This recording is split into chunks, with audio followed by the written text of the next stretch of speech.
What's up, everybody, and welcome to another Angle of Pursuit podcast, your fantasy football, sports betting, and NASCAR home here at fakepigskin.com. I am your host, Kyle Robert. You follow me on Twitter at NotoriousKRO. With me once again, it's Brian Twining. What's up, Brian? What's up, Kyle? I'm just enjoying the nice air conditioning on this 100-degree day here in SoCal, but we're here to look at those diamonds in the rough and go mining for those values at the quarterback position. Absolutely. We are going to talk our late round quarterback targets.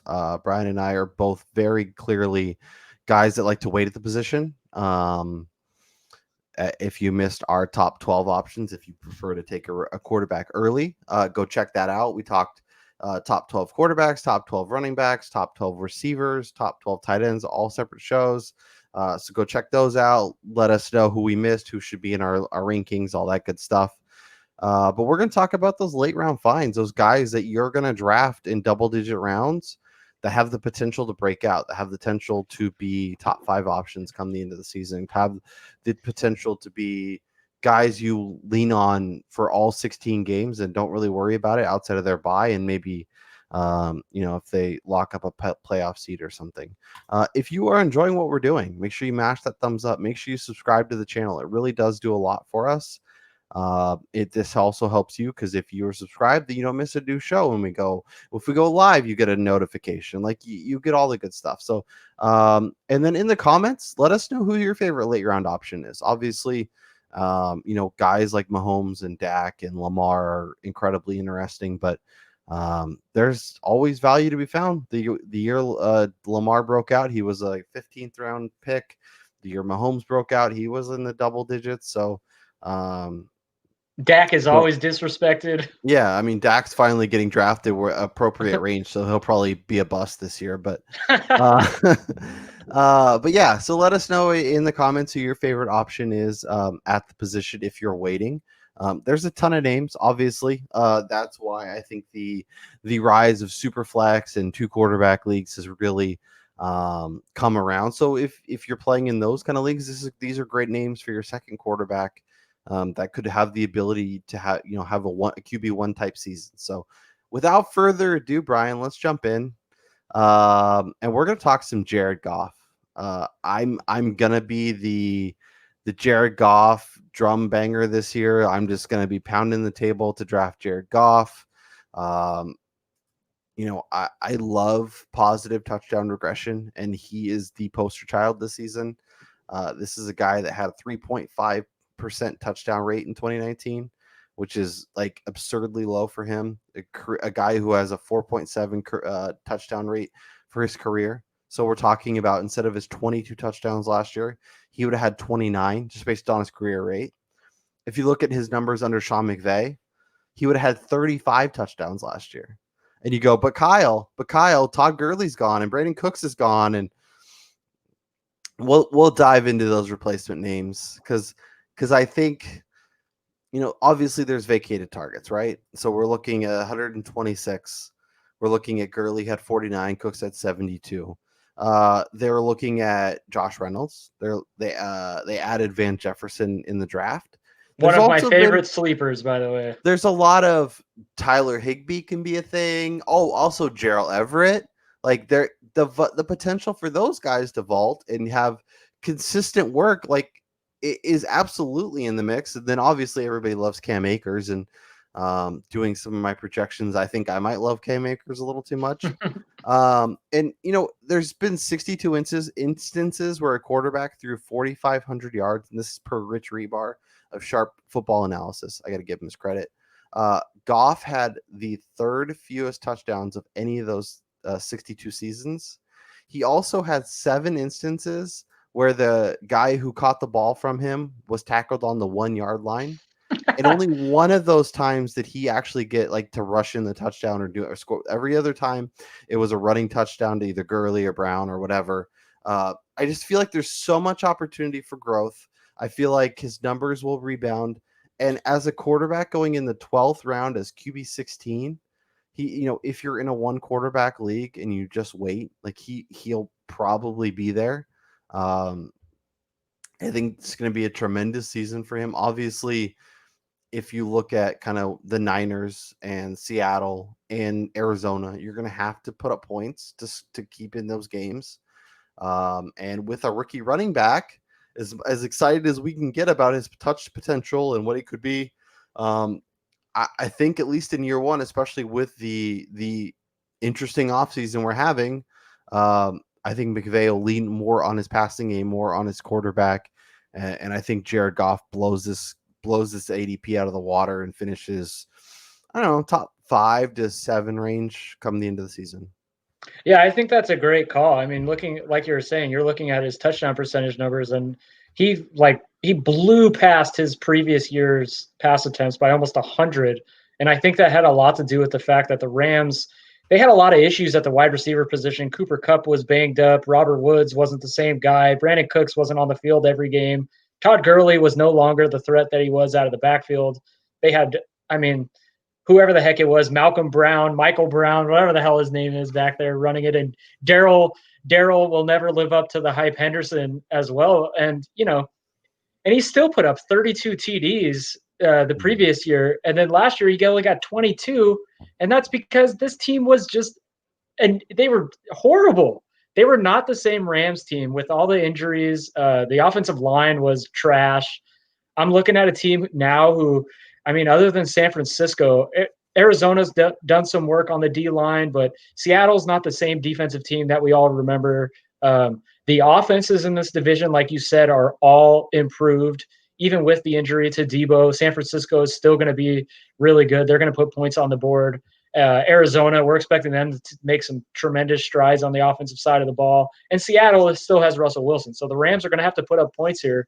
And if you're looking at a guy to rebound who's going extremely late, he fits the mold here. And I mean, he is like that Kirk Cousins guy who nobody ever really talks about them as being one of the top fantasy options when every single season they're always at or near the QB1 range. And Goff going as QB16 is absurd when he's going behind guys, that have never proven to be able to put up these kind of numbers. So yeah. I love the call with Goff in the offense ran by Sean McVay. Yeah, I mean, if you just look at his pure passing yards last year, he had 46-38. Only people that threw more yards were Jameis Winston and Dak Prescott. That's the list. So, a little touchdown regression, a guy that doesn't traditionally throw a ton of interceptions. I think he's going to be a tremendous value and a guy that I will undoubtedly have a ton of in redraft this year. Let's go to your first guy, a guy that I'm also on board with in the QB 20 in the 13th round. Now, this is for me, if I'm drafting Drew Lock, I'm banking on a little more upside and a little less proven, but talk to me about your excitement here. Yeah, Denver, as back when we did our best bets for the NFL season, like divisional games and all that, divisional winners and stuff like that. Denver, to me, is one of those teams that I think is right there to take the next step to be a playoff contender and even potentially compete with the Chiefs for the division if they can get that defense, playing like they can. And Drew Lock, he's a guy who over the last 5 games of the season, he did not look like a rookie. He came in there, he threw for 7 touchdowns. He led them to a 4-1 record. He wasn't making mistakes. He developed an instant rapport with huge target Cortland Sutton. Noah Fant was a big guy for him. And he was doing this with the likes of Deshaun Hamilton, who we've tried to talk up for the last couple of years, and he's just never got there. Tim Patrick, who I mean, I kind of recognize the name, but who the heck is that? And that was with Phillip Lindsay and Royce Freeman seeing over 100 plus targets as well combined. And, you're going into a season where they added Jerry Jeudy, people are talking him up as potentially the best route runner they've ever seen. KJ Hamler, who minus an injury, he would have been probably a higher draft pick. He's a baller. They've loaded the cupboard for him with tons of talent. And not to mention, I think something that's not really being mentioned is the addition of Pat Shurmur as offensive coordinator, who his teams have traditionally finished in the top 10 in pass attempts pretty much every time he's been an offensive coordinator. So I'm looking at this Denver team to increase the amount of times that they actually throw the ball. whether that be more dump offs to new addition Melvin Gordon, or just the fact that they have all these big targets now for Locke. A guy going in 153rd overall as QB 20 in 2 QB leagues, super flex leagues, or if you're insane like me and sometimes like to just wait and take 2 guys at the back end of your draft after securing your kicker and defense, I think he's the perfect streaming guy along with another kind of, high upside dude at the end of drafts. Yeah, no, I love the call. Like, it's something we'll always mention, but like if you like the running back, Melvin Gordon is what, second, third round pick.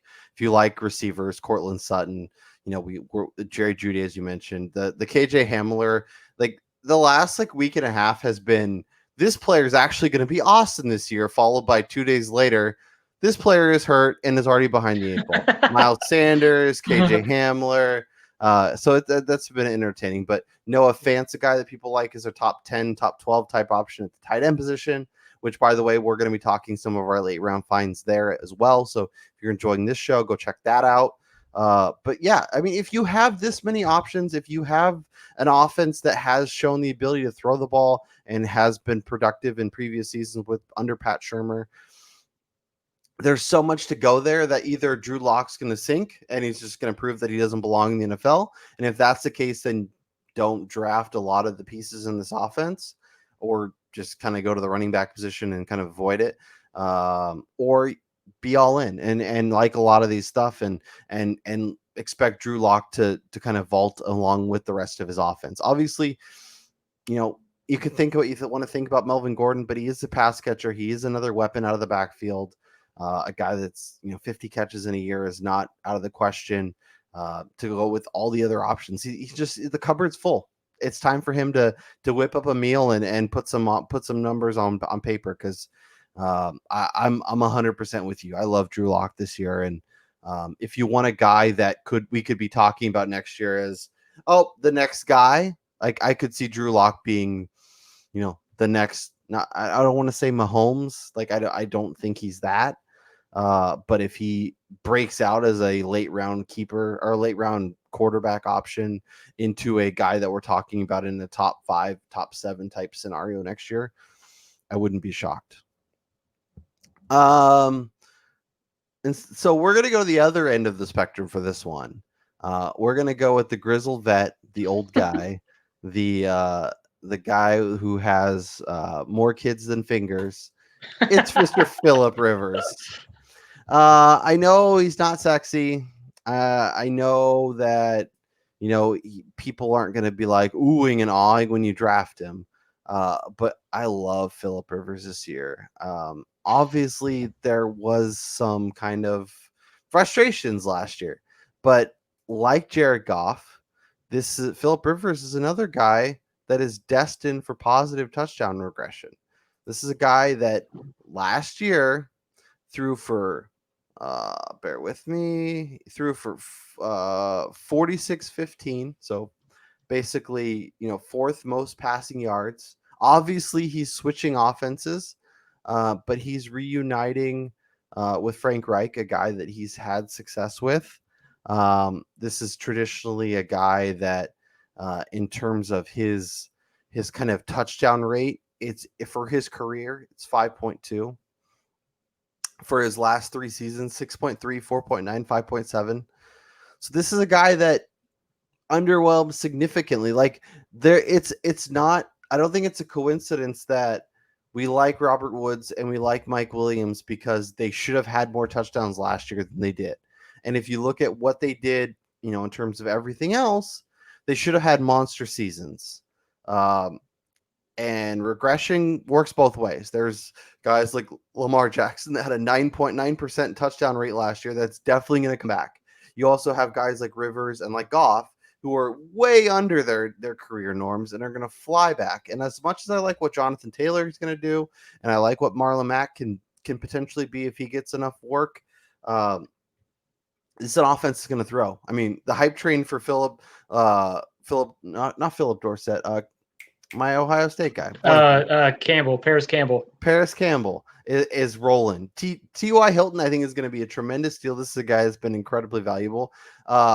we'll mention maybe potentially maybe like the tight end position. Like everyone loves Jack Doyle. I like Trey Burton a little bit more, but Let's not go there. I'm a little loose in the I think there's enough pieces there. I think this is an offense that can throw more than maybe people expect. And Houston's defense, I think, is going to be a train wreck. Jacksonville's defense is going to be a train wreck. And as much as I like my Titans and I want them to be good, I do worry about their back half. I love Kevin Byard. I think he can make some plays. And Phillip Rivers is such a better quarterback when he has protection, when the scheme dictates him not throwing as much. And I think with the Colts running up to their capabilities, their offensive line in terms of run blocking is incredible. That I think it's going to open up a lot more in the passing game. And I think Phillip Rivers is going to have a monster season. I think this is another guy that obviously in the 14th round as QB 22, I think is going to outperform that significantly. A guy that I expect to finish in that top 12 conversation.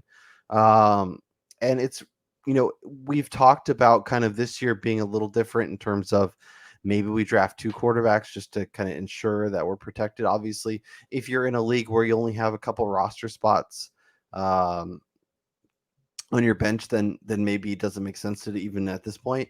But I know in a lot of my leagues, we're expanding the bench, we're expanding the IRs.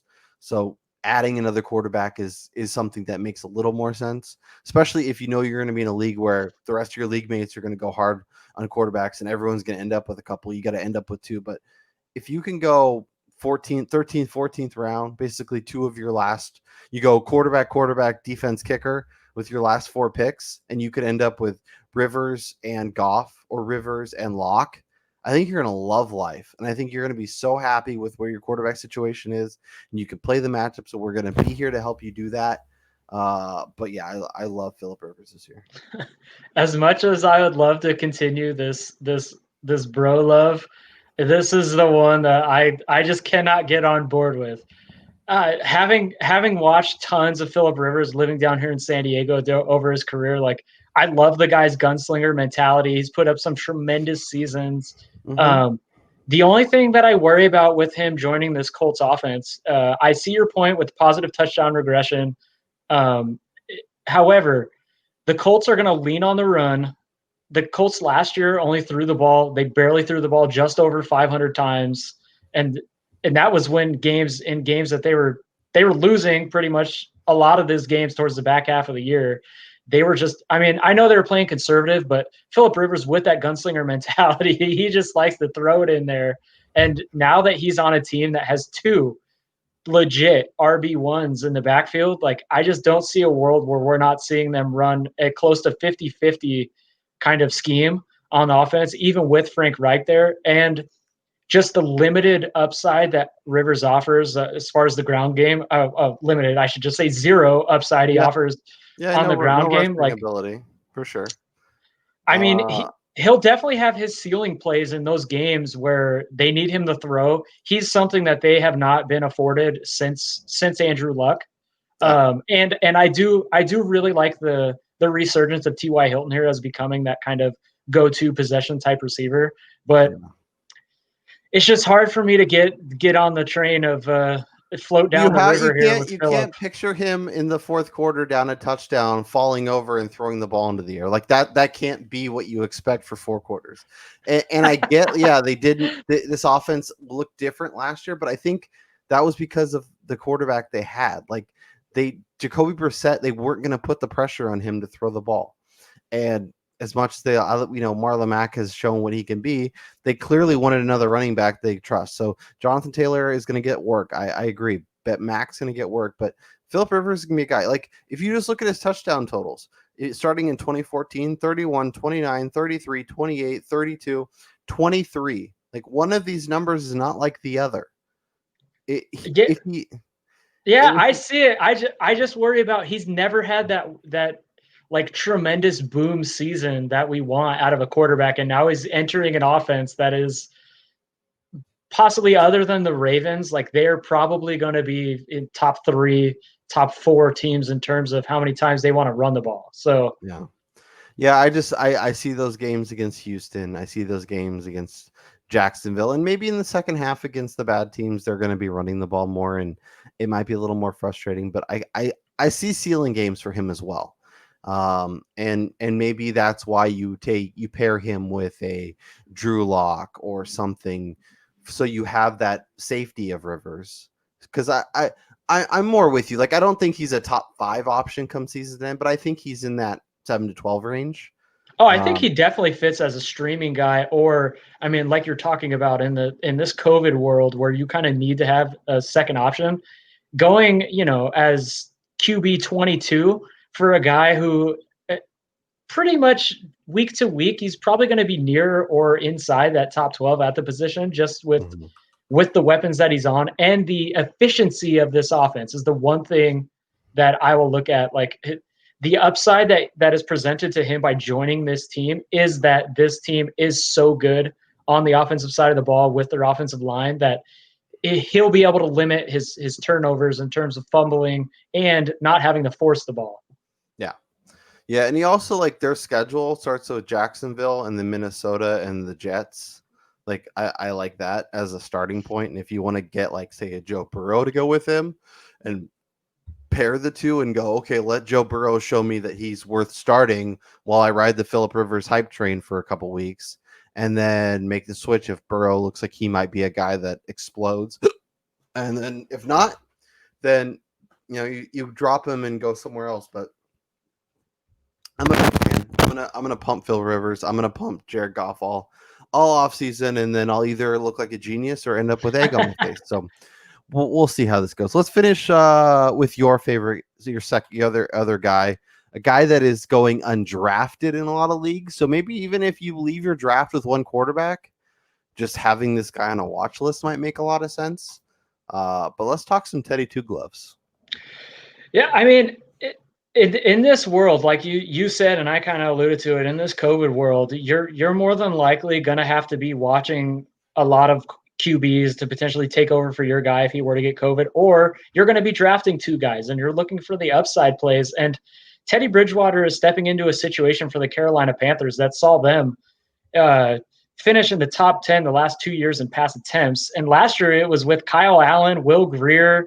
The previous year, Taylor Hinkie was throwing passes because Cam Newton just couldn't stay on the field. They weren't producing numbers as far as yards or touchdowns. I mean, that had a lot more to do with the fact that this team was just bad on the offensive side of the ball.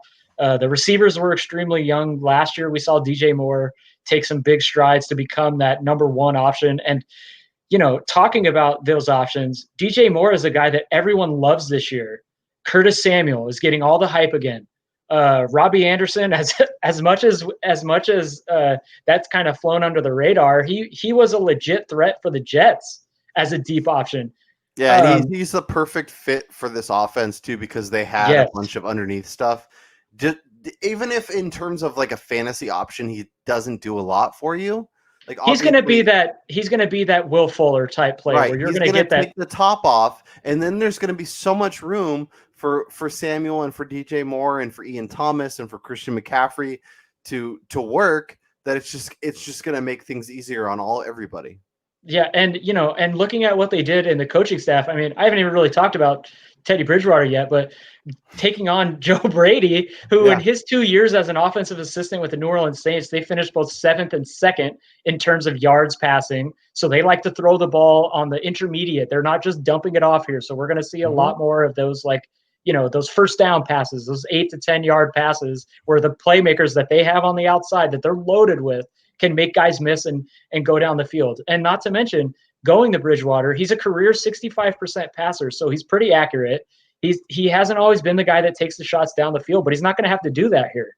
And with the athletes that they have on the outside, and a guy who I will talk about in our tight end show now taking over the reins at that position, who offers elite athleticism at the position, I just think Teddy Bridgewater going undrafted is the perfect Mr. Irrelevant in drafts for a 2 QB league, or if you're really wanting to take that risk, playing for a team that is going to be losing, I would guess, almost every single game this year under the new regime, and the fact that their defense is just absolute. I mean, dumpster fire. I think Teddy Bridgewater offers maybe one of the biggest upside plays at the position in 2020 as far as where his ADP is. Yeah, no, I think that makes a ton of sense, and he fits perfectly with what Joe Brady wants to do. Obviously, you can look at what LSU did last year as another checkbox for him. Having a Joe Burrow and Jamar Chase and Justin Jefferson and having Clyde Edwards-Helaire, like having all those options in your offense definitely makes things a lot easier. We didn't even But mention Christian McCaffrey is still playing for yeah, the Panthers. exactly. But I think it'll make. I'm curious to see how all these guys kind of pan out, and we'll see. Was Joe Brady just happened to luck into it, and he's basically the Taj Boyd who had Sammy Watkins and DeAndre Hopkins and all these guys to throw to, or is he actually a bigger part of what they did and so much of what made them successes last year? Like obviously.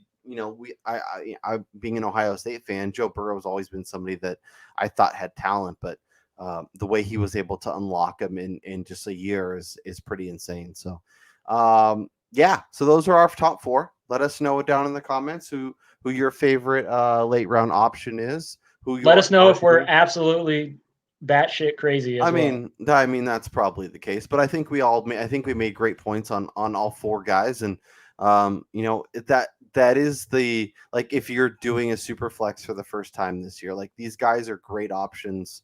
Obviously you want to check ADP in terms of super flex ADP because everything gets pushed up. Don't go too crazy, being aggressive, but if it allows you, if your league mates like in a super flex league are going to go, quarterback crazy and take guys like Josh Allen and Aaron Rodgers and Carson Wentz like 5 rounds higher than they should, then just sit back, enjoy your running backs, receivers, and then draft a couple of these guys late and just love life. So, all right, Brian, as you mentioned, we are going to go talk tight ends. So if you want to check that out, that will be up on our YouTube page as well.